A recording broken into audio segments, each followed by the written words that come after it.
What they don't tell you about the undocumented immigrants. Let's start with the part people feel, but don't always say out loud. Race, because when most Americans hear the words undocumented immigrant, they don't picture someone from Europe. They don't picture someone who flew in on a visa and simply overstayed. They picture someone brown, someone crossing the southern border, someone speaking Spanish. That image didn't come out of nowhere. It was built over time by media, by politics, and by policy. Turn on the news and what do you see? Crowds at the border, families from Central America. Words like crisis and caravan. What you don't see are the thousands of people who overstay visas every year from countries in Europe, from Canada, from other parts of the world. They exist, but they are not the face shown to the public. And when one group is shown over and over again, and another group is barely shown at all, the message becomes clear whether spoken or not. This is what undocumented looks like. Now let's talk about enforcement. Deportation numbers show that the majority of people removed from this country come from Mexico, Guatemala, Honduras, and El Salvador. Meanwhile, undocumented immigrants from European or other majority, white countries make up a much smaller percentage of deportations, even though visa overstays are common. Why? Part of it is geography.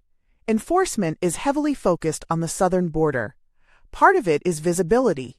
Crossing a border on foot puts you directly in the path of law enforcement. Overstaying a visa does not. But that's not the whole story. Because when enforcement consistently targets regions filled with black and brown people, the outcome is not neutral, even if the law is written that way. And we have to be honest about history. This country once had laws that openly favored white immigrants. The Naturalization Act of 1790 limited citizenship to free white persons. The Chinese Exclusion Act barred entire groups based on race. The Immigration Act of 1924 was designed to preserve a certain image of America, and it didn't stop there. During the Mexican repatriation, hundreds of thousands of people of Mexican descent, many of them U.S. citizens, were forced out of this country. So when people today question whether immigration policy is shaping the country's racial makeup, they are not imagining things. They are remembering.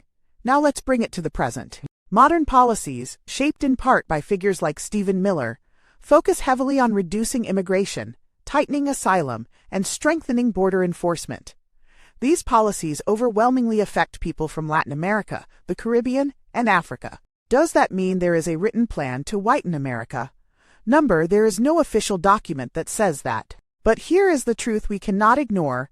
When policies consistently restrict people from non-white regions, when enforcement is concentrated in areas where non-white migrants arrive, when certain groups are made visible as the problem, while others remain invisible, the outcome speaks for itself. And then there is rhetoric language about protecting culture, about changing demographics, about who belongs and who doesn't. These ideas don't exist in a vacuum.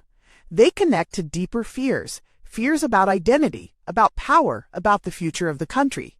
Some call it policy. Some call it security.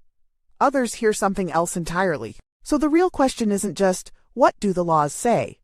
The real question is, who do they impact? Who do they leave out? And what kind of nation are they shaping?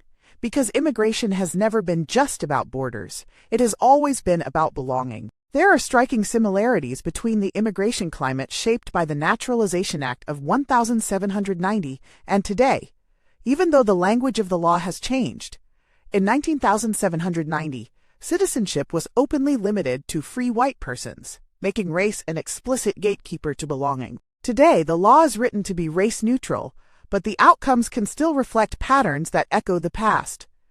Immigration enforcement remains heavily focused on regions where most migrants are black and brown, while others, such as visa overstays from majority white countries, receive far less attention. Just as in 1790, when policy helped define who was considered part of America, modern immigration practices continue to shape who is able to enter, stay, and fully belong, raising ongoing questions about whether equality in law truly translates to equality in reality.